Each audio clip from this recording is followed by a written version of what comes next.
Vamos dar início aos nossos estudos, já são 16 horas, e nesse horário, nas quintas-feiras, nós estudamos esta obra que é Diversidade dos Carismas, né? Diversidade dos Carismas, Teoria e Prática da Mediunidade. Essa obra maravilhosa de Hermínio de Miranda, e nós estamos estudando aqui e ainda estamos concluindo o item 6, que fala sobre a regressão é um bem ou um mal. Uma pergunta, né? A regressão é um bem ou um mal? E esse livro tem nos dado oportunidade, né, de muito aprendizado, de muito crescimento. Eu só vou pedir a vocês uma coisinha, é porque eu estou aqui aguardando a ligação de um palestrante de hoje, que talvez ele está com a tia, uma parenta internada, levando para o hospital, e ele ficou de me ligar. Então, caso ele me ligue, eu vou ter que atender só para confirmar, para saber a situação que ele falou comigo. Eu disse, não, não, tudo bem. Se houver necessidade, você conseguir, não conseguir, você pode me ligar que eu vou atender. Então, vocês, eu vou pedir licença a vocês, caso ele ligue, que aí eu vou atender, tá? Não, é o meu que aqui. Ele vai ligar para mim. Ele vai ligar para mim. Não, para mim. Então, ele vai me ligar.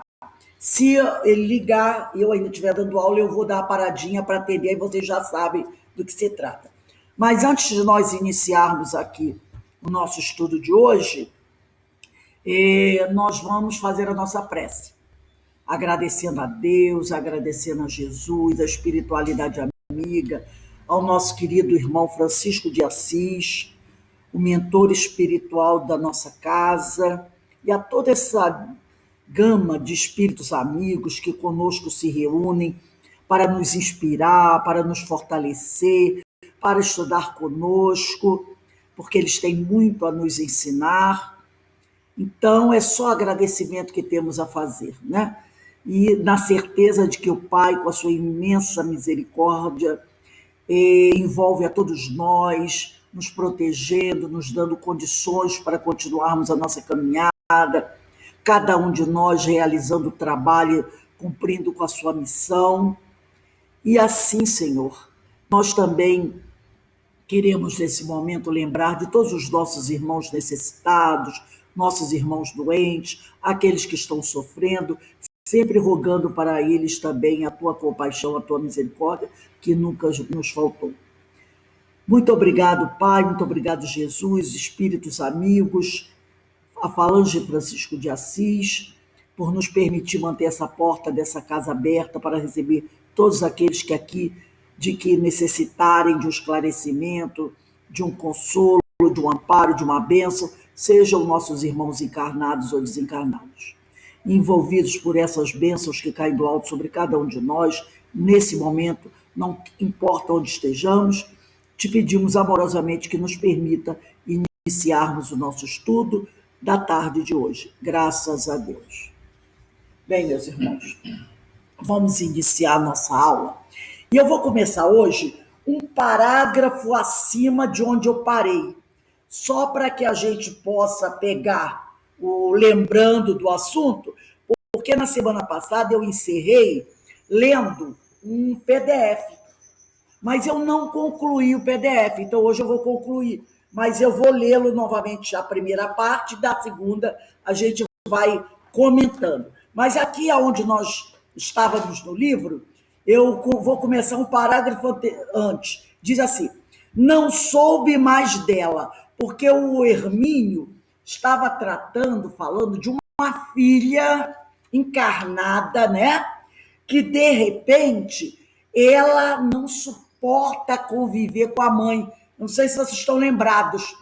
Ela tem uma terrível aversão à mãe e ela não sabe explicar como é que isso acontece. E aí, com a experiência que o Hermínio tem do fato, ele logo percebeu que ali havia um relacionamento de muita dificuldade entre dois espíritos inimigos. Ela, inclusive, vem pedir a ele para ele fazer uma regressão de memória para ela. Uma regressão, né? Mas ele diz para ela que ele não vai fazer a regressão, até porque ele não usava a regressão para questões terapêuticas. Ele usava a regressão, ele estava estudando sobre a regressão como conhecimento e não para tratamento. E ela precisa dela, mas ele percebe que ela não tem condições emocionais para se submeter a uma regressão. Mas pela experiência que ele tem, ele logo percebe que ali é um problema de adversários. E aí ele fala o que para ela? Que é preciso se reconciliar com o adversário enquanto estás a caminho. Então ele fala, reconcilia-te com o teu adversário enquanto estás a caminho. Nós lemos até o livro Pão Nosso, no capítulo 120, tratando disso. Então aqui ele fala, né, depois que ele conversou com ela, ele percebeu que ela entendeu o que era preciso fazer, ele até encaminha ela para uma pessoa com mais capacidade para atendê-la, e ele diz assim, não soube mais dela. E aí ele diz, se ela algum dia ler esse livro, que é o Diversidade de Carisma, onde ele citou a história, gostaria de saber como se desenrolou o caso daí em diante, pois tudo isso são lições inesquecíveis que a própria vida se incumbe de nos ministrar discretamente, mas com indiscutível poder de convicção, dado que se o argumento da verdade é sua própria presença, não é necessário falar ou fazer sermões. Ela simplesmente está ali. Quer dizer, a verdade está. E não há o que discutir perante a verdade. Resta-nos apenas observar para identificá-la em toda a grandeza da sua simplicidade. E eu tinha na aula passada aberto aqui um PDF, uma publicação, né? Depois que a gente terminar essa publicação, a gente vai voltar no livro. Né? Mas a gente vai voltar nesse parágrafo, esta digressão. Mas nós vamos aqui ver esse artigo que eu tinha aberto na semana passada, onde nós lemos apenas a primeira parte, que trata sobre esse assunto, né?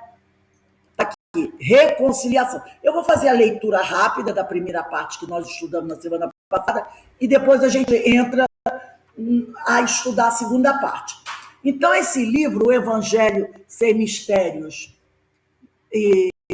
O Evangelho Sem Mistérios nem Véus, do João de Jesus Moutinho. Está lá, a reconciliação com o adversário. Essa mensagem está em Mateus, capítulo 5, versículo 25. Diz assim, reconcilia-te depressa com o teu adversário, foi o que Hermínio recomendou à jovem, enquanto estás a caminho com ele, para que não aconteça que o adversário te entregue ao juiz e o juiz te entregue ao oficial e te encerre na prisão. Então, o João Moutinho, ele vai dizer assim, a reconciliação com o adversário, raras vezes observada entre os seres, expõe a solução mais inteligente, por preservar o homem dos incômodos quadros produzidos pela lei de causa e efeito, a senda de reparação. Volto a dizer, esse texto nós já lemos e discutimos na semana passada, eu só estou apenas revendo. Sem olvidar os reclamos do direito alheio, a reconciliação ainda significa terapêutica para ambas as partes, obsessor, obsediado, né? Perseguidor, perseguido,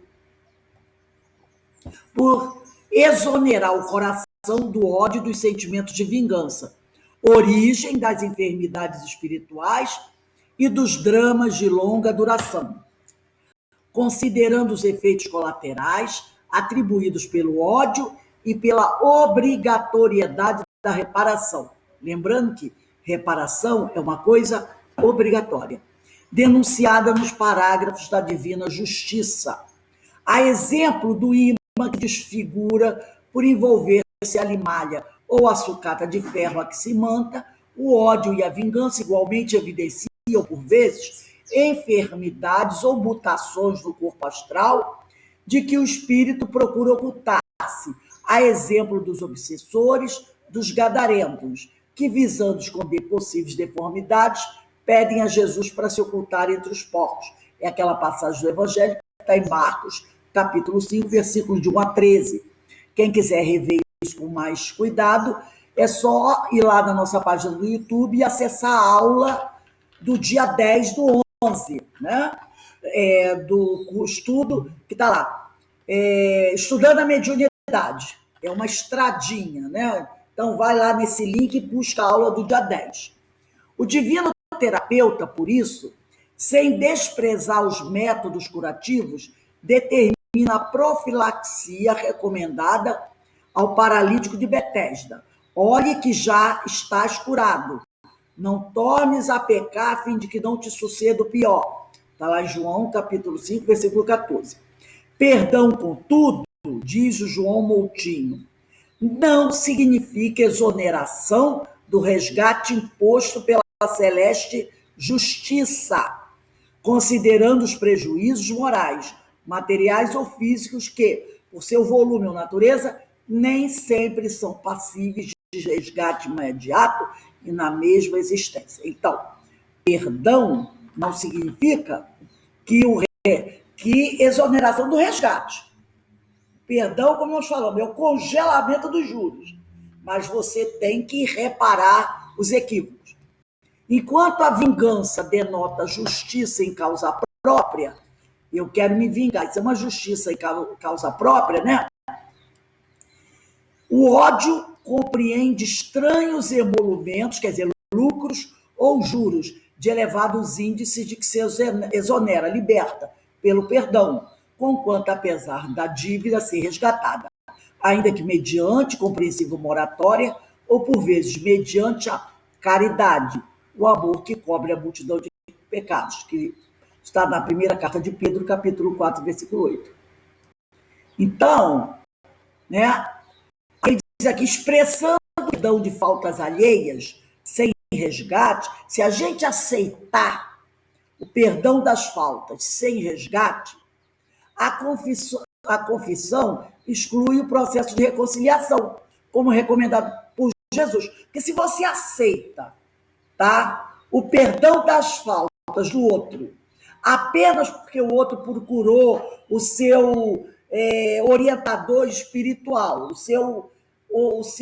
aquele religioso da sua religião, e se confessa, isso não vai adiantar, porque não basta pedir perdão, é preciso a reconciliação.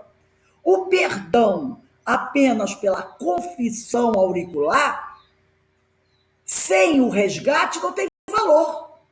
Jesus já colocou.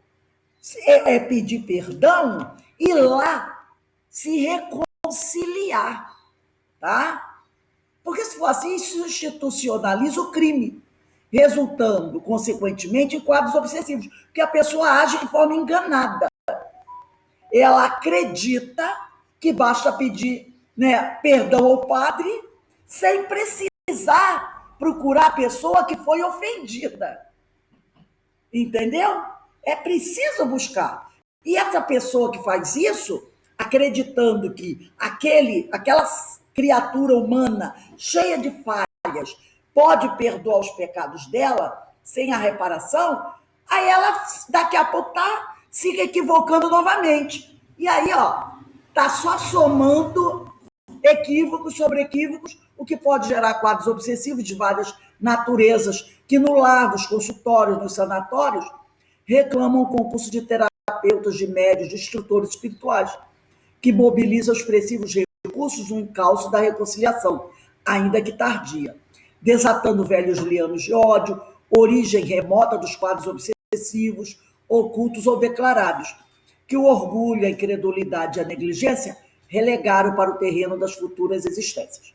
Importa esclarecer que, se o Cristo diz ao paralítico, tem bom ânimo, perdoados são os teus pecados, como está lá em Mateus capítulo 1, versículo 2, é porque ele compreendia, Jesus compreendia, que resgatadas já estavam as faltas espirituais que haviam dado origem à paralisia daquele homem, assegurando o crédito espiritual que se manifesta por fé no processo de cura. Ódio ou perdão constituem, respectivamente, alicerce à enfermidade, no caso, o ódio, ou alicerce para a saúde, no caso, o perdão. A tristeza ou alegria, hoje e amanhã, em conformidade com as anotações que forçosamente figuram nas páginas da consciência.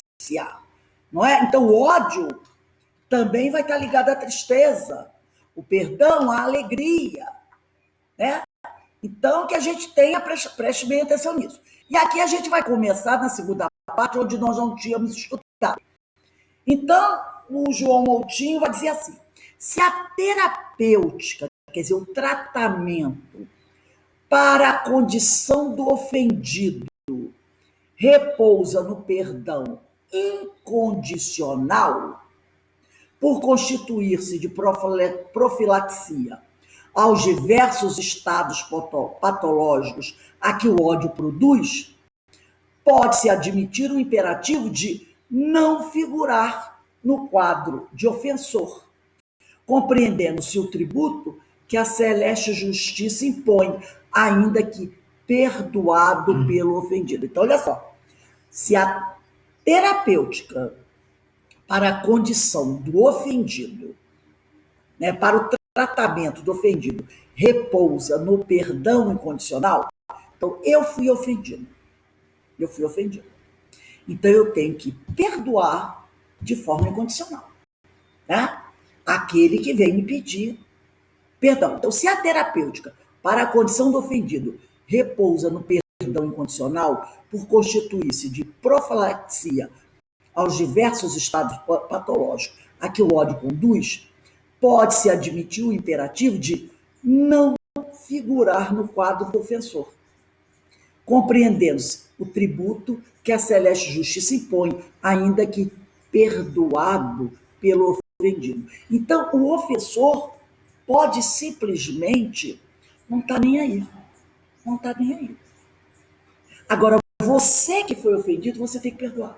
Mesmo que ele não esteja preocupado em pedir perdão. Entendeu? Então, aquele que é ofendido, ele tem que saber que ele precisa pedir, ou melhor, perdoar. Eu fui ofendida?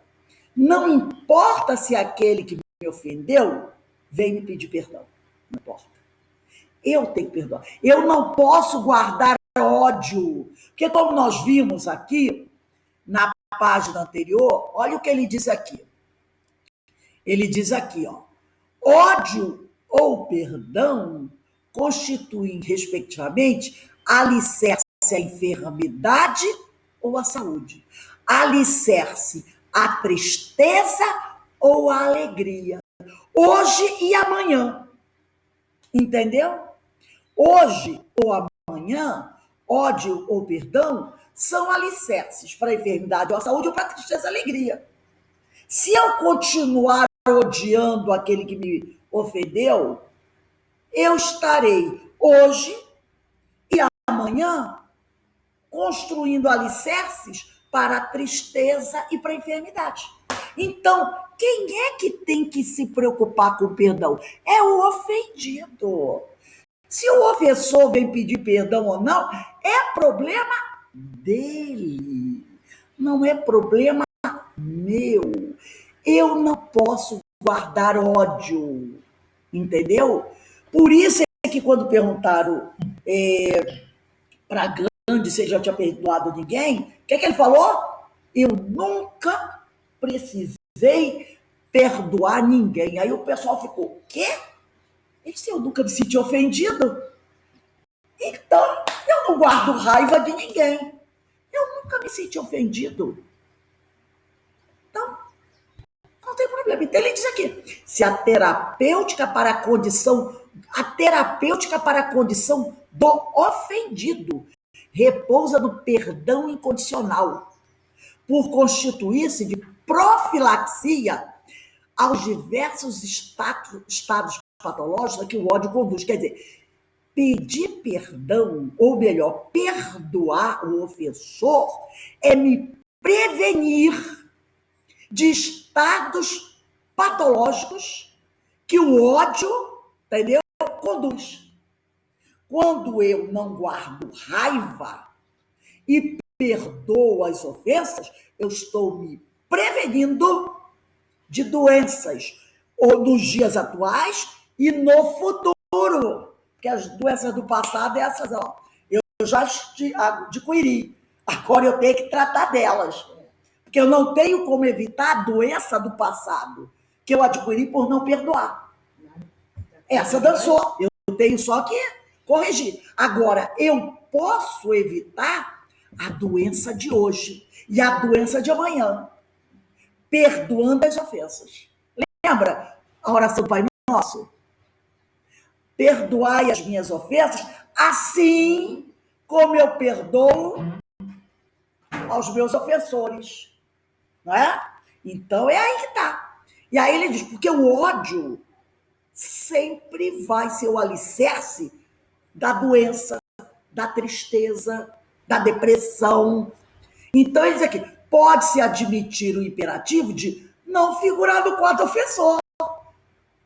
Para mim, que fui ofendido, o perdão tem que estar ali, gravado a ferro e fogo. Agora, para o ofensor, pode não estar na lista das suas prioridades.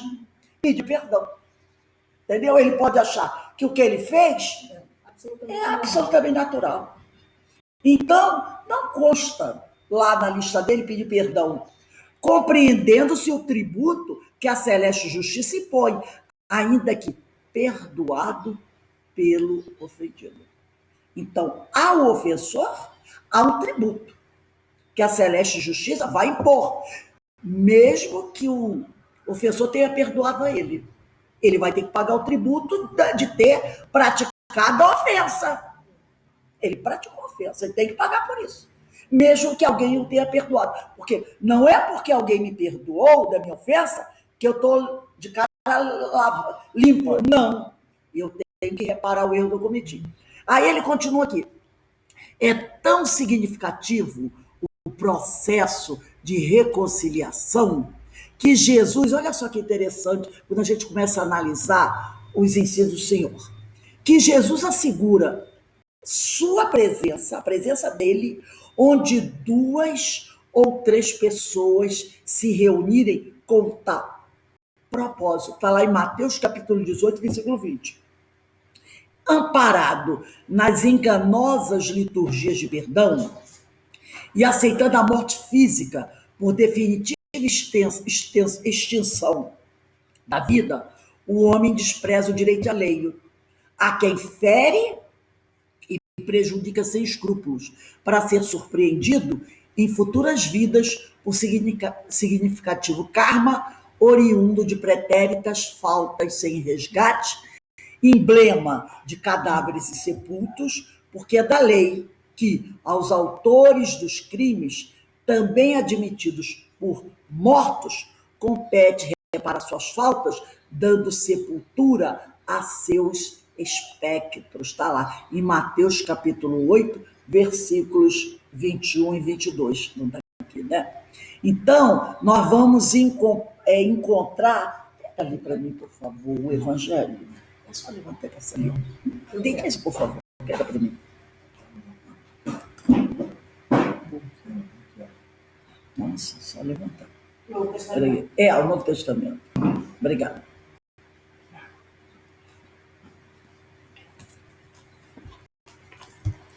Aqui em Mateus, capítulo 8,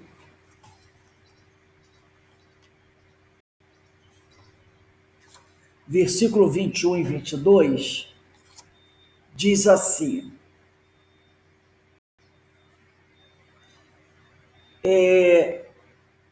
tá lá, eu vou começar no versículo 20, tá? Só para a gente entender melhor. Diz assim, Jesus, porém, lhes diz, as raposas têm toque, as aves do céu têm ninhos, mas o Filho do Homem não tem onde reclinar a cabeça. Outro dos seus discípulos lhe disse, Senhor, permite-me ir primeiro enterrar meu pai? Jesus, porém, lhe diz: segue-me e deixa que os mortos enterrem seus próprios mortos. Então vamos voltar aqui. Amparado nas enganosas liturgias de perdão e aceitando a morte física por definitiva extinção da vida, porque não é assim que a religião tradicional considera: morreu, acabou, não existe reencarnação. Por causa disso, por causa dessa ideia de que o homem só tem uma vida, nós acabamos desprezando o direito alheio. Direito que a quem fere prejudica sem escrúpulo. Para ser surpreendido, né? Porque aí quando chega no plano espiritual, o que acontece? E nós somos surpreendidos pela verdade. Qual é a verdade? Que a vida continua. Para ser surpreendido em futuras vidas, por significativo karma. Que o cara diz assim: eu estou devendo? Como eu estou devendo? Antes de morrer, eu até recebi a extrema-unção. Não, o padre foi lá e fez a extrema-unção e disse: seus pecados estão perdoados, né? Não tem problema nenhum, está tudo resolvido. Porque antes de morrer, o padre veio, eu disse: padre, me perdoa, eu pequei muito. O senhor me perdoa? Perdoa, meu filho. Antes de morrer, reza o Pai Nosso e Ave Maria, todos os seus pecados são perdoados e está tudo bem. A pessoa morre e depois, quando desperta no plano espiritual, descobre que tem um caminhão fedemê de erros para reparar. Aí a pessoa fica assim, né? E que ele descobre que esses erros ou foram daquela vida que ele acabou de deixar, ou de vidas passadas. Ele descobre vidas passadas. Você... Uma frota de caminhão, não é um só, agora é uma frota. E aí, ele fala o seguinte: oriundo de pretéritas faltas sem resgate, emblema de cadáveres insepultos. Por quê? Porque os nossos equívocos do passado são cadáveres insepultos. Porque o cadáver, né, quando a pessoa morre, você leva para o cemitério, você cava um buraco, você enterra, você bota a terra em cima e bota lá uma lápide em cima. Está enterrado. Acabou. Aquele corpo acabou. Mas quando o negócio... Então, olha só, resolvido o problema, enterra-se o corpo. Mas quando a coisa não é bem resolvida, é como se o cadáver tivesse sepulto. Você passa assim no chão, aí você vê um braço do lado de fora, uma perna sobrando, e alguém só jogou no buraco, botou só um carrinho de terra em cima, bateu a chuva, a parte do corpo está aparecendo. Quer dizer, o crime está descoberto. Gato escondido com o rabo de fora, lembra esse ditado? Eu fiz um erro, roubei alguém, mas deixei o quê? Uma prova do crime, que vai me fazer com que as pessoas descubram quem é o autor do crime, porque não existe crime perfeito. E crime é algo errado, não é? Que precisa ser reparado. Então, não existe crime perfeito. É o cadáver insepulto. Representa o quê? A falta cometida que ainda não foi reparada. Então, porque é da lei que, diz João Moutinho, aos autores dos crimes, também admitidos por mortos, compete reparar suas faltas, dando sepultura a seus aspectos. Então, quando Jesus diz aqui, né, segue-me e deixa que os mortos enterrem seus próprios mortos. Segue-me e deixe que aqueles que estão devendo tratem de enterrar os seus cadáveres muito bem enterrados. Segue-me. E quem tiver coisa a resgatar, vai ter que resgatar. Porque não vai poder seguir ao Cristo ainda tendo coisas a reparar. Lembra? Antes de levar a sua oferta ao altar, vai lá, volta e reconcilia-se com o teu adversário. Como é que você quer se aproximar do Pai Celestial com um monte de dívidas penduradas? O pessoal está com dívida pendurada no armazém? Você tem que pagar as dívidas para você estar livre entendeu? E aí a gente vai vendo como o evangelho vai sendo muito bem explicado, né? Então, são cadáveres insepultos. Nós temos uma multidão de cadáveres insepultos. Emmanuel, no livro Fonte Viva, no capítulo 143, afirma, eu trouxe aqui até um trecho, né? Ele diz assim, transfugas da evolução. Quem são os transfugas? São os devedores, são os criminosos, são aqueles que pecaram, são aqueles que cometeram equívocos. Nós, transfugas da evolução, cerram-se entre as paredes da própria mente, cristalizados do egoísmo ou da vaidade, negando-se a partilhar a experiência comum. Mergulham-se em sepulcros de ouro, de vício, de amargura e ilusão. Se vitimados pela tentação da riqueza, moram em túmulos de cifrões. Se derrotados pelos hábitos perniciosos, encarceram-se em grades de sombra. Se prostrados pelo desalento, dormem no pranto da bancarrota moral. E se atormentados pelas mentiras com que envolvem a si mesmos, residem sob as lápides dificilmente permeáveis dos enganos fatais. Aprende, diz Emmanuel, a participar da luta coletiva. Sai cada dia de ti mesmo e busca sentir a dor do vizinho, a necessidade do próximo, as angústias do teu irmão e ajuda quanto possas. Não te galvanizes na esfera do próprio eu. Desperta e vive com todos, por todos e para todos, porque ninguém respira tão somente para si. Em qualquer parte do universo, diz Emmanuel, somos usufrutuários do esforço e do sacrifício de milhões de existências. Nós dependemos de todos e todos também dependem de nós.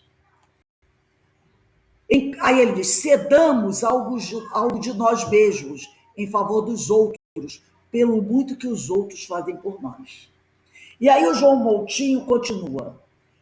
Por assegurar a paz do próprio futuro, nos verbos ligar ou desligar, Jesus recomenda sejam desatados os liames do ódio, restabelecendo os laços de harmonia, advindos do perdão, por constituírem fator imunológico às enfermidades diversas. Então, o perdão, tá? Os laços de harmonia vão se estabelecer através do perdão, tá? Porque o perdão é um fator imunológico para todas as doenças do corpo e da alma, que procedem dos quadros infelizes de erros pretéritos arquivados no subconsciente. Porque é o seguinte, a gente acha que como está lá, eu cometi um crime aqui, desencarnei, vou para a próxima reencarnação, e como o crime foi cometido na vida passada, problemas estão resolvidos. Não estão. Eles não são apagados, ficam ali no nosso subconsciente. E mesmo que eu repare, o fato reparado já ainda fica registrado no subconsciente à guisa de experiência e aprendizado. Entendeu? Não se apaga. Então, eles aqui, né? Os quadros infelizes de erros pretéritos, arquivados no subconsciente, do qual podem ressurgir em futuras existências sob diferentes formas, incluindo manifestações depressivas ou esquizofrênicas, de espontânea origem ou por ação dos adversários desencarnados. Então, eu posso desencadear um quadro desse, depressivo, de esquizofrenia ou outra patologia qualquer, de forma espontânea, ou então potencializado por um adversário.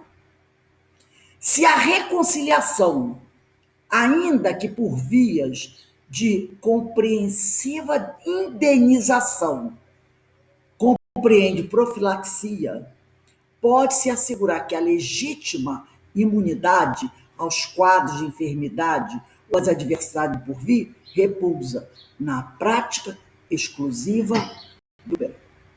Então, se eu quero adquirir enfermidade, ou melhor, se eu quero adquirir profilaxia, imunidade, né? Imunidade. Essa imunidade só virá, tá? Nessa vida ou na vida futura pela prática exclusiva do bem. É a única, que é o amor, né, gente? Que é o amor. Que é a prática da caridade. Então, ele diz aqui, se a reconciliação, ainda que por vias de compreensiva indenização, compreende profilaxia, pode-se assegurar que é legítima imunidade aos quadros de enfermidade ou às adversidades por vir, repousa na prática exclusiva do bem, afastando da pauta da vida qualquer atitude que se configure por inclusão própria no quadro de ofensores. Porque se eu estou praticando bem, eu não estou sendo incluída no quadro de ofensores. E não estando incluída no quadro de ofensores, eu não tenho por que contrair enfermidades ou qualquer adversidade do futuro, a não ser que eu peça isso como prova, entendeu? Para me fortalecer e evoluir com uma rapidez. Porque aí sim, você pode pedir como prova. Eu quero passar por uma prova dessa aqui, não porque eu precise resgatar, mas para me fortalecer e dar um salto de qualidade. E a espiritualidade verificará. Não, você tem condições já de passar por isso. Já tem condições de passar por isso. Então, você vai passar por essa prova. Porque aí eu vou vencer essa prova com propriedade e vou dar um salto de qualidade. Mas para resgate eu não tenho que passar por isso. O menino do leito. Número 4, Marcel. Está lá no céu e inferno. O menino do leito número 4. Não era mais. Ele teve uma reencarnação ou duas como resgate, mas aquela de Marcel já não era mais para isso. Por causa disso. Era justamente para ele dar mais um salto de qualidade. Porque aí você pode pedir. E a espiritualidade, vendo que você tem condições, permite. Porque sabe que você vai sair vencedor. Então, nesse caso, né? Então, muito interessante esse texto. Eu vou publicar esse texto lá no nosso blog, tá? Porque semana passada me pediram. Então, essa semana eu vou colocar lá no nosso blog. Quem quiser, vai lá e pega o texto todo. Então, tá aqui. Vamos voltar ao nosso livro do Diversidade dos Carismas. Esta digressão, a história da versão da jovem por sua mãe, e esse texto que nós lemos, né? Que vai para potencializar essa história dele, que foi além do que imaginava, tem um objetivo. Ele fala além do imaginava porque ele foi bem detalhista no caso da história da mãe e da filha. Ele diz aqui, tem um objetivo, o de demonstrar com casos concretos a dificuldade de uma decisão sensível e adequada a problemas emocionais, tá? Então, ele fala aqui sobre isso. No caso dessa moça, entendo que o conhecimento do passado seria inócuo ou até prejudicial. Ela fazia uma regressão de memória para saber os detalhes que levaram a esse problema dela com a mãe, né? Aí ele diz aqui, ao passo que em outros episódios podemos encontrar as características de utilidade e até de necessidade no esclarecimento de problemas atuais ou de atitudes reprováveis, aparentemente gratuitas e inexplicáveis perante certas pessoas. Então, ele diz que há casos e casos. Há casos que a regressão de memória, de forma terapêutica, é útil para ajudar as pessoas a descobrirem o porquê de estar passando por certa dificuldade, já que ninguém, nem a ciência consegue detectar. No caso da moça, não houve necessidade, porque ele, com a experiência dele, ao ouvir ela relatar a dificuldade dela com a mãe, ele logo deduziu. Isso é de regressão de memória. Eu já percebo, são dois adversários que estão juntos para buscar a quê? A reconciliação. Tanto que a outra, que é a ofensora, está fazendo tudo certinho. E quem é? Aí você deduz. Um está fazendo tudo certinho. O outro não está. O outro está antagonizando. Então, o que se deduz? Que o quem está antagonizando é o ofendido. E o ofensor está ali fazendo tudo. Me perdoa, me perdoa. Era a mãe que fazia tudo para ela. Então, ele deduziu. Essa é a ofensora, que é o modo dela pedir perdão. Tratar aquela filha com todo amor. Agora, a filha se nega. É ofendida. Então, ele matou a charada e passou para ela. Não precisou ela fazer aquela regressão. Até porque ele falou, ela não tinha condições emocionais para isso. Para ela, saber o detalhe, seria um fator de maior dificuldade para ela aceitar perdoar. Se ela soubesse os detalhes da coisa, né?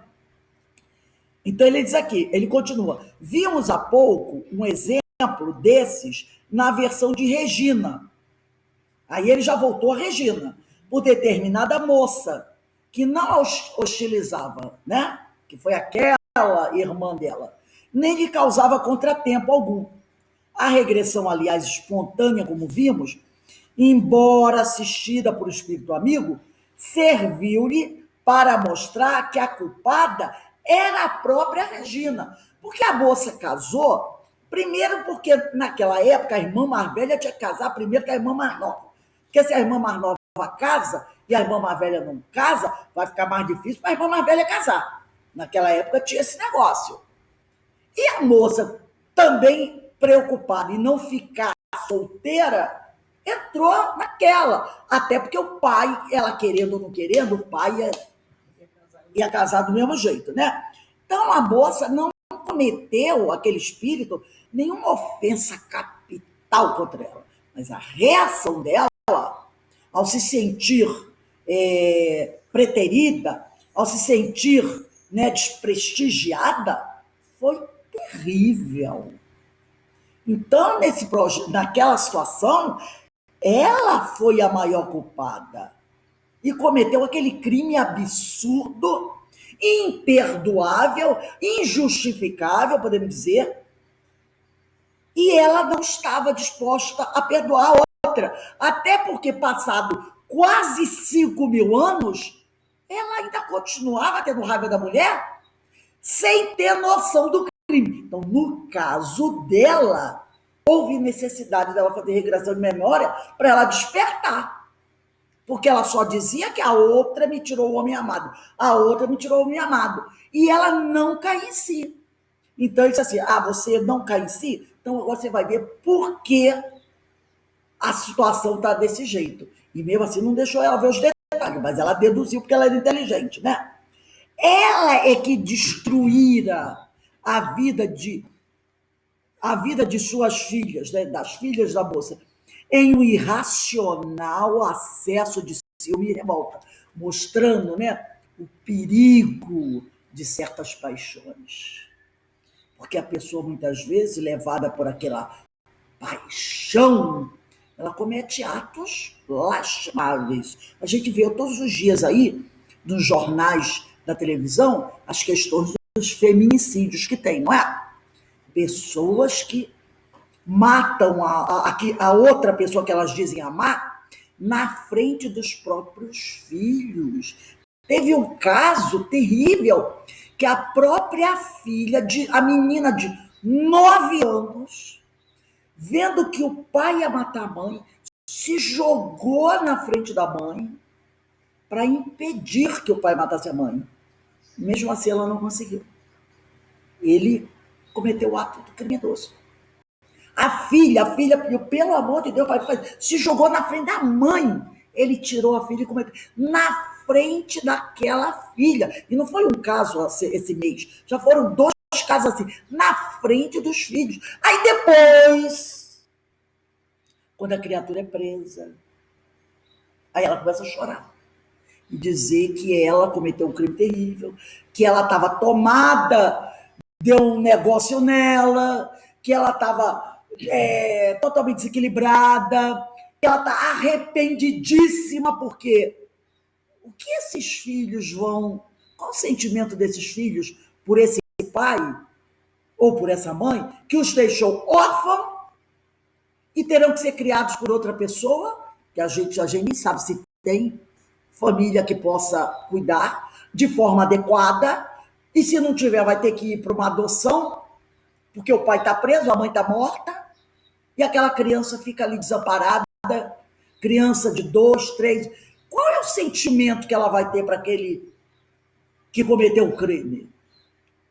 E tudo movido por quê? Por uma loucura, por uma paixão, por uma sensação. É posse, é meu, não é? A gente vê isso. Nossa, eu acho que nos dias atuais está demais. São quase 10 casos por mês que a gente está vendo assim. Quase 10 casos por mês. Parece até uma pandemia. E não é só no Brasil, não. Mas a gente está falando do Brasil, que a gente está vendo nos jornais quase todo dia tem um caso desses, terríveis, né? Então, ele aqui, ele mostrou para ela, olha isso. Por quê? Vai que, imagina que essa mulher, esse espírito, esteja encarnado. Vai que esse espírito possa encontrar Regina, né? Vamos dizer que esteja encarnado e, de repente, ela já até tinha encontrado o homem. Ele era um palestrante da casa espírita. Vai que esse homem casado, ela descobriu que ele é casado, possa estar casado com a tal da mulher. Ela não poderia, de repente, sem ainda ter essa consciência, se aproximar dele e intuitivamente perceber que a mulher dele é a tal?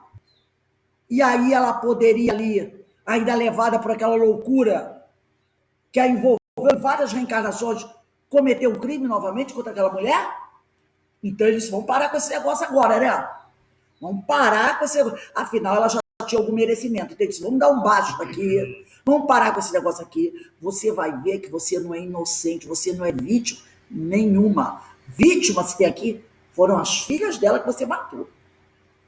Então, se alguém tem motivo para ter raiva de você, é ela.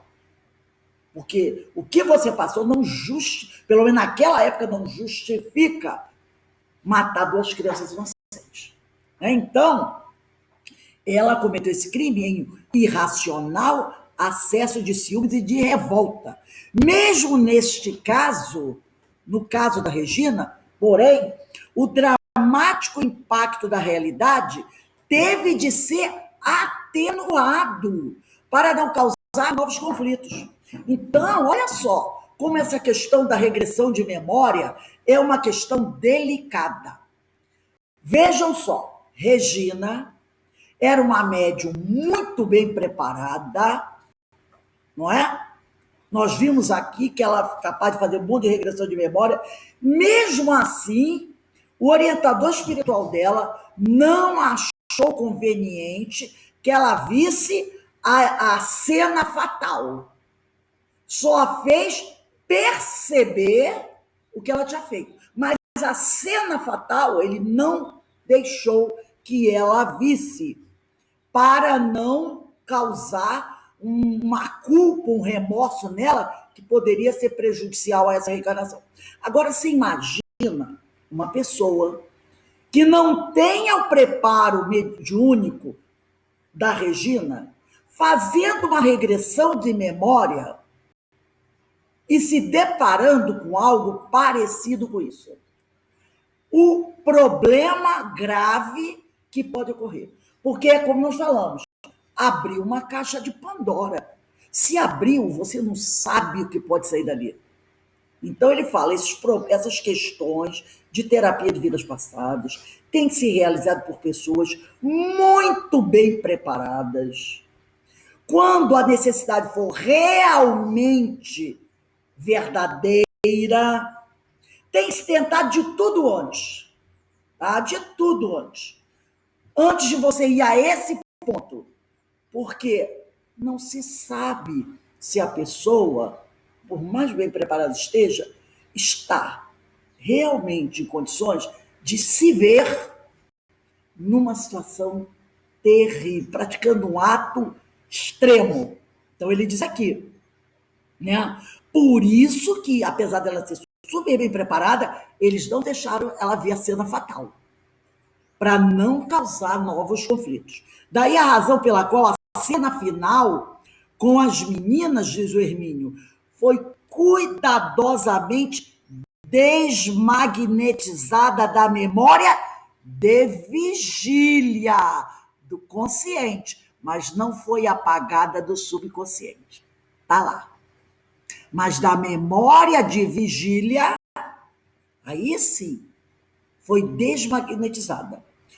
Embora continuando arquivada no inconsciente, tá? Ou seja, nos compartimentos da memória com os quais esquecemos. Olha a bênção do esquecimento. Esquecemos, mas não significa que desapareceu, pois os arquivos são indestrutíveis. Lembra, William, você falou sobre isso na aula passada? Que os arquivos não se apagam, são indestrutíveis. Registrou o fato? Está lá. Eles são desmagnetizados, né, da nossa memória de vigília, do nosso consciente, mas estão registrados no nosso inconsciente, né, profundo, porque esses arquivos são indestrutíveis. Aí ele diz aqui, por isso costumo dizer, diz Hermínio, que a única norma imutável no trato com os fenômenos da mente, do espírito, do ser humano, enfim, é de que não há normas imutáveis. Cada caso é um caso, cada situação um problema diferente.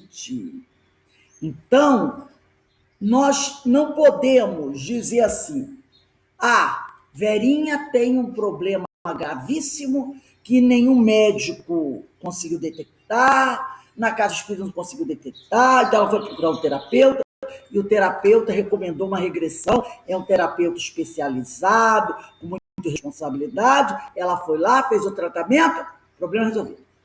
Aí vem a Carmen, tá com problema, eu digo, vai lá buscar fazer também, porque Verinha fez e deu certo, vai dar certo para você. Não posso falar isso.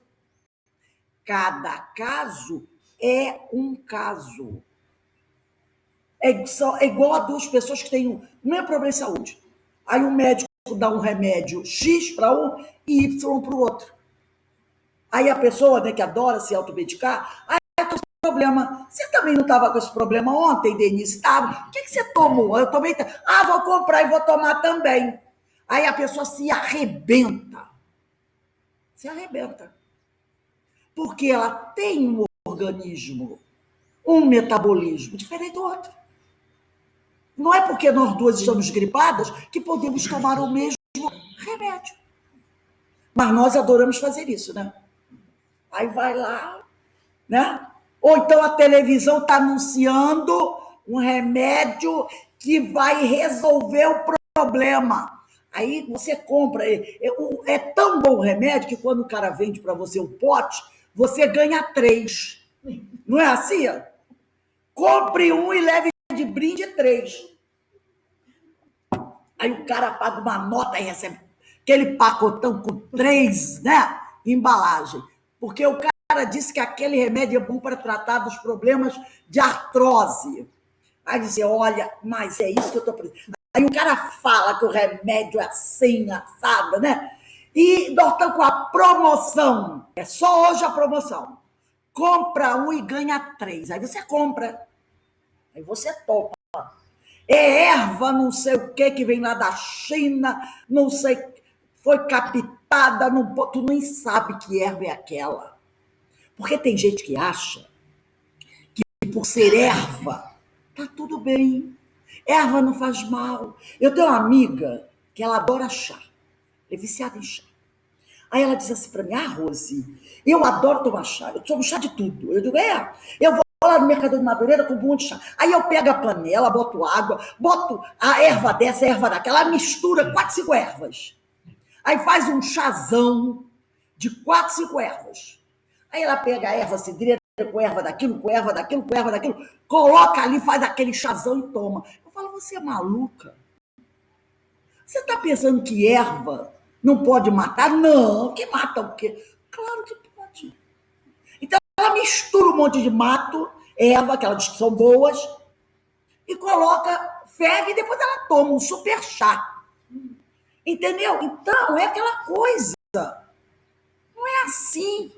Não é qualquer erva que você pode tomar. Entendeu? Então esse negócio de chá, você tem que tomar cuidado. E ela pode tomar anos a fio. Você toma um dia, passa mal. Exatamente. Tá na cara que não é assim. Não é? A todo dia eu tomo 3 litros de chá de alecrim. Gente, pelo amor de Deus. Então a gente tem que tomar cuidado com certas coisas. Então, cada caso é um caso, cada situação um problema diferente.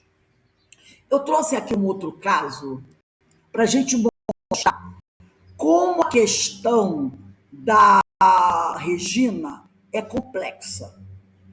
Nas questões, essa mediunidade dela, deixa eu fechar esse caso aqui, nas questões da mediunidade dela, para a gente ver como cada caso é um caso, como cada situação é diferente da outra. Deixa eu abrir essa publicação aqui. Às vezes demora um pouquinho para abrir.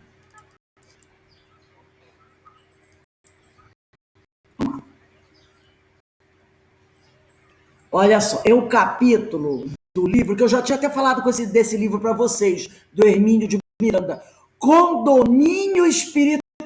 Então já viu, né, a situação do livro. O nome é Condomínio Espiritual. Muito interessante esse livro. Eu trouxe, no capítulo 1, o Hermínio vai tratar sobre o que é histeria, afinal. Mas ele vai falar sobre a Regina nesse livro. É um problema que acontecia com a Regina. Então chama-se a sósia.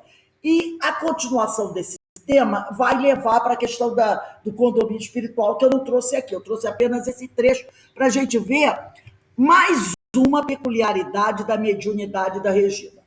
Ele diz assim, o episódio resumido a seguir foi relatado em outro livro meu, o livro Diversidade dos Carismas. Ele, né, citou esse caso no livro Diversidade dos Carismas. Mas, para evitar que o leitor tenha de recorrer a essa obra, reproduzo aqui. Regina terminou a aula no colégio, então ele vai trazer o caso que a Regina relatou para ele, que vai ser citado nesse livro aqui, lá nos capítulos próximos, né? Mas como entrou aqui, eu trouxe. Regina terminou a aula no colégio que lecionava em Cascadura, no Rio de Janeiro. Dispensou os alunos, passou pela secretaria para as providências de rotina e saiu para a rua, a fim de tomar a condução para casa. Ia pela calçada em direção ao ponto de ônibus, quando foi abordada por uma senhora que caminhava em sentido contrário, acompanhada de outra mulher e de uma menina de cerca de 10 anos de idade. Olá, como vai? Perguntou-lhe a conhecida, a senhora, a desconhecida, com alegre intimidade. Quer dizer, ela interrompeu na rua e falou com ela. Antes que Regina pudesse responder, momentaneamente inibida pela surpresa, a outra acrescentou nova pergunta. Então, gostou do seu fim de semana lá do sítio? Depois de rápida conferida com a memória, Regina concluiu que não conhecia a mesma mulher, que lhe falava e delicadamente procurou contornar a situação de constrangimento que se criara. A senhora me desculpe, disse Regina, mas deve existir algum engano. Eu não sou a pessoa que a senhora julga ter reconhecido. O sorriso apagou-se no rosto da mulher, substituído por uma expressão em que se misturavam a perplexidade e a irritação. No difícil diálogo que se seguiu ali mesmo na calçada, desenhou-se a seguinte situação. A mulher estava convencida de que Regina havia passado o fim de semana no seu sítio e tinha agora o desplante de alegar que nem a conhecia. Regina estava igualmente convicta de que jamais vira aquela pessoa, que não havia a menor possibilidade de ter desfrutado as mordomias do sítio que a mulher dizia possuir. Eram duas convicções inabaláveis em choque frontal. A mulher que dizia que ela foi para lá, na casa dela, passar o fim de semana no sítio, e a Regina dizendo, eu não fui. Como se encontravam a curta distância do colégio onde Regina lecionava, Regina propôs ir até lá, onde seria confirmada a sua identidade, já que os documentos oferecidos para isso, ela deu os documentos dela para a mulher ver, não haviam sido suficientes para convencer a moça do seu equívoco. Para a postura, para a mulher, a postura da jovem professora assumia as dimensões de um desaforo, de uma afronta. Então a pessoa aproveita-se da generosidade alheia, diverte-se no sítio, passeia, repousa e depois simplesmente alega não conhecer a anfitriã e foi tipo assim, foi no fim de semana mais próximo, né? Só duas explicações possíveis havia no seu entender para o constrangedor incidente. Ou a professora mentira lá no sítio a respeito de sua identidade e agora foi pega em flagrante, ou estava mentindo agora na rua. Por isso, após veemente protesto final, a desconhecida devolveu a Regina a cédula de identidade que lhe for exibida. Tomou a menina pela mão, visivelmente irritada, e afastou-se em companhia da outra mulher. Essa foi talvez a mais dramática e, de certa forma, a mais traumática experiência de Regina com esse tipo de fenômeno. Ao relatar-me esse e outros episódios, porque várias vezes Regina combinou com o Hermínio de contando fatos, fenômenos que aconteceram com ela. E ele ia registrando tudo no diário para publicar as obras e colocar. Então era normal ela contar esses episódios. Mas esse foi o episódio mais dramático que ela contou para ele, né? Ao relatar-me esse e outros episódios, anos depois, sua intenção era de ilustrar a evidência de que havia uma sósia. Ela acreditava que havia uma sósia sua, tão perfeitamente idêntica que confundia não só eventuais conhecidos, mas até amigos seus e alunos, que afirmavam muitas vezes tê-la vista em locais onde ela estava certa de não ter estado, pelo menos nos momentos que foram reconhecidos. Então, vários alunos, disseram, Regina, eu te vi lá na feira. Ela, não me viu na feira, eu não fui na feira. Ô, Regina, eu vi você em tal lugar, te cumprimentei, você não respondeu. E ela, não, eu não estava lá. Então, ela ficou com essa ideia, eu tenho uma sósia. E quando estourou esse caso, que foi para ela um caso mais grave, mais escandaloso, ela disse, com certeza eu tenho uma sósia, né? Diziam-lhe até que ela respondia a saudação. Muitas vezes a pessoa cumprimentava, olá, tudo bem? Ela, oi, tudo bem com você? Ela respondia a saudação que lhe dirigiam ao passar por ela na rua, ao vê-la de um ônibus. Ela passou do ônibus, a pessoa, Regina, e ela respondia, oi, tudo bem? Como eram episódios fortuitos até então, e ninguém se preocupava em investigar evidências e acumular informações, não se preservou muita coisa de concreto, como, por exemplo, ninguém parou para pensar, para analisar se o traje, a roupa, era reconhecido pelas pessoas mais familiarizadas com ela, ou em companhia de quem porventura fora visto. Como eram? Ninguém parou para pensar. Não, Regina, eu te vi sim. Você estava até com fulano, você estava vestida assim. Como era coisa básica, né? Às vezes acontece com a gente. Pô, eu te vi na cidade, te cumprimentei, você não me viu, ou você deu tchau, você disse, eu dei? Não, não me lembro. Mas como isso é coisa boba, ela nunca parou para aprofundar. Mas nesse caso, foi uma coisa que chamou muita atenção dela. Em princípio, diz o Hermínio, também eu admiti a possibilidade da existência de uma sósia. Em mais de uma oportunidade, tenho eu próprio, diz o Hermínio, visto pessoas na rua a poucos passos que me parecem tanto com gente conhecida que até chamei pelo nome. Às vezes chamam, ô Denise, a pessoa, não é Denise, não, aquela coisa toda. A alternativa também admissível, ainda que bem mais complexa que a mera semelhança física. Seria, aí ele diz, uma outra possibilidade um pouco mais complexa que a mera semelhança física, seria do desdobramento ou projeção, conhecido em parapsicologia como fenômeno de OBR, quer dizer, experiência fora do corpo. Ele diz, isso também pode acontecer. Vai que ela está em casa e ela desdobra. E está andando na rua. E alguém vê, né, alguém que tenha a mediunidade vê. Pode acontecer, não acontecia com Eurípides. Ele diz, é uma coisa mais complexa, mas pode ser. Nesse caso, como está hoje abundantemente demonstrado, a pessoa se projeta para fora do corpo físico em repouso e se mostra a luz, né? Para que isso ocorra, no entanto, será necessário que a pessoa que percebe a presença da outra disponha de bens desenvolvidas, faculdades psíquicas, ou que a desdobrada consiga adensar suficientemente seu perispírito, seu corpo energético, a fim de torná-lo visível. Por isso que é mais complexo. Quem vê tem que ter capacidade para essa visão, para essa evidência.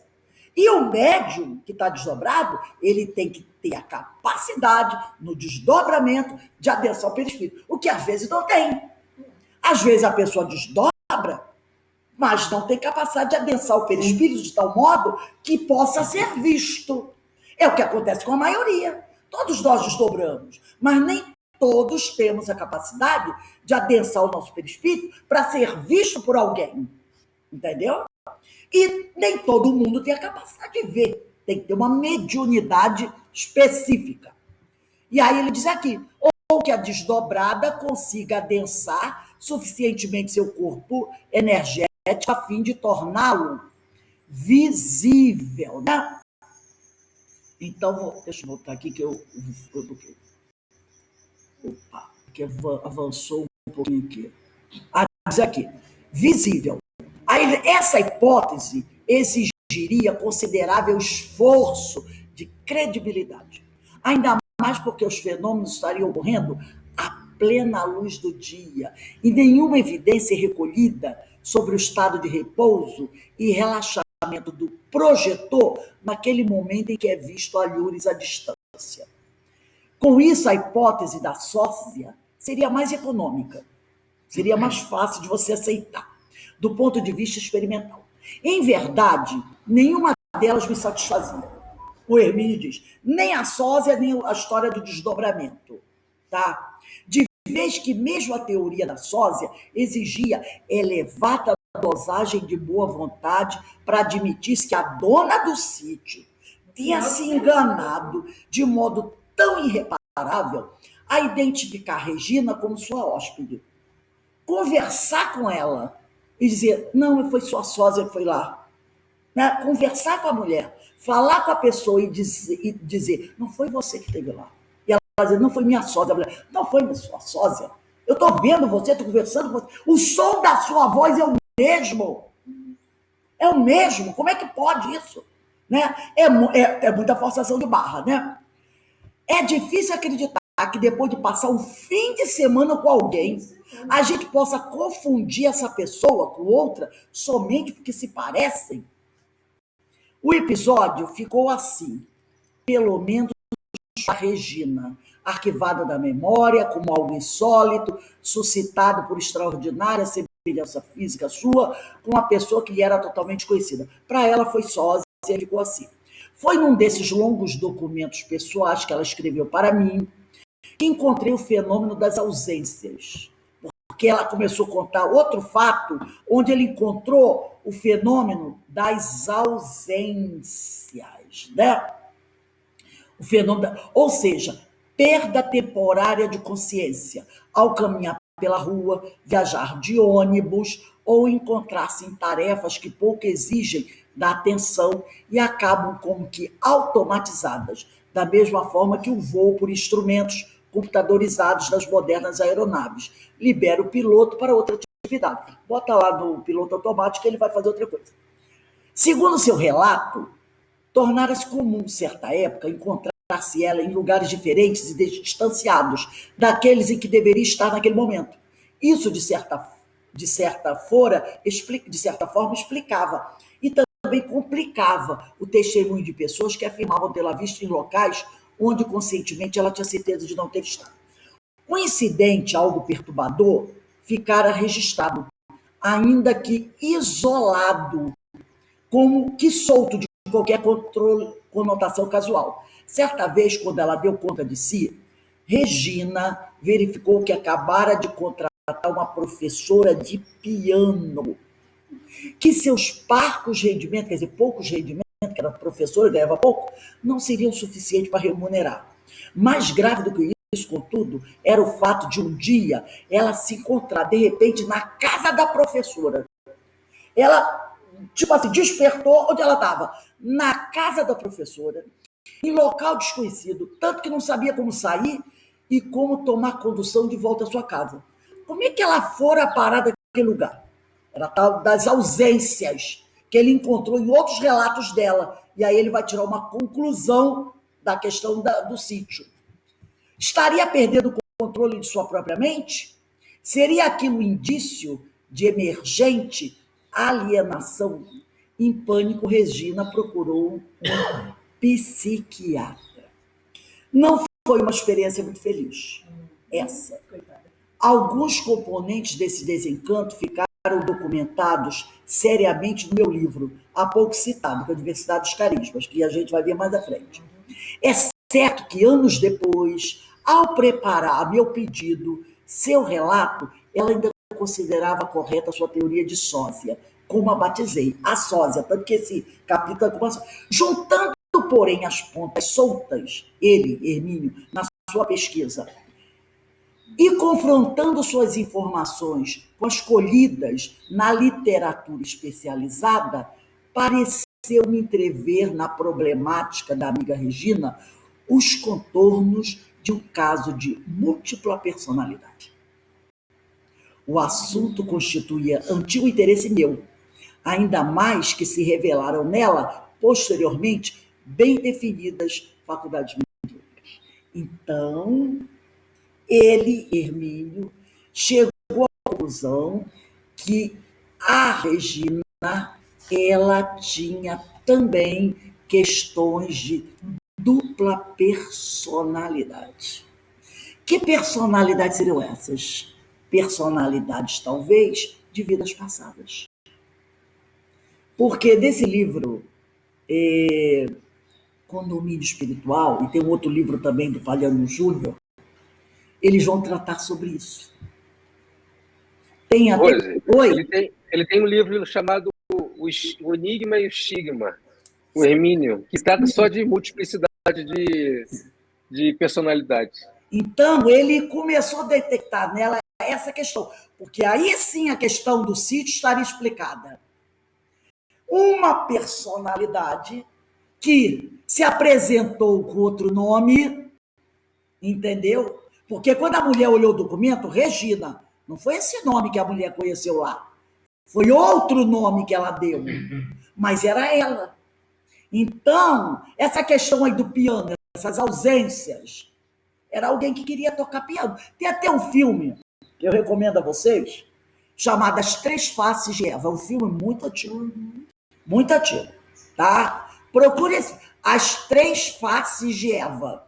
Muito interessante. E a partir desse caso, tem outros casos de pessoas com 8, 10 personalidades. Múltiplas personalidades. Então, que esses casos, muitas vezes, são vidas, são personalidades de vidas passadas, questões que não ficaram bem resolvidas, e que podem assomar. Então, ele acredita nisso. Ele acredita, pelos estudos que ele foi fazer mais tarde, que aí seria um caso de múltipla personalidade. Porque a mulher conheceu alguém com quem a mulher se identificou muito a ponto de convidar para ir à casa dela, a pessoa agiu tudo mais, e depois simplesmente está encontrando na rua. Então ela continuou acreditando que era uma sósia, mas ele disse, não é impossível essa sósia. E a questão do desdobramento seria muito complexa para poder envolver. Essa mulher tinha que ser médium, todo mundo que estava lá no sítio, porque não foi só a mulher. Ela foi para o sítio e toda a família da mulher estava no sítio. Então tinha que ser todos médios para ela adensar o perispírito e todo mundo vê-la. Porque não foi só a moça que, a dona do sítio. A mulher, o marido, os filhos, todo mundo lá no sítio viu a Regina. Então tinha que ser todo mundo, tinha que ser médio. Não, né? Se fosse uma pessoa só tivesse no sítio, mas não, ela foi para lá, para o fim de semana, conversou com todo mundo viu. Então a questão da mediunidade aí fica complicada. Agora, da dupla personalidade, não. Aí estaria justificado. E ela não lembra, porque é outra personalidade. Entendeu? Então ele trouxe isso. Vamos encerrar esse parágrafo aqui no nosso livro Diversidade dos Carismas, quando ele diz assim: o ser humano, continuando de onde nós paramos, o ser humano é uma realidade em contínuo estado de mutação. Não digo isto pelo gosto duvidoso, pelos paradoxos, quer dizer, pelas contradições, mas pode para reiterar velha tese pessoal de que há uma só constante na vida, a própria mutação. Se há uma constante na vida, é a mutação. Nós estamos sempre em transformação. Deu? Gente, lembra que eu falei com vocês? Eu vou ter que parar aqui, aquele palestrante. Pode falar, meu amigo.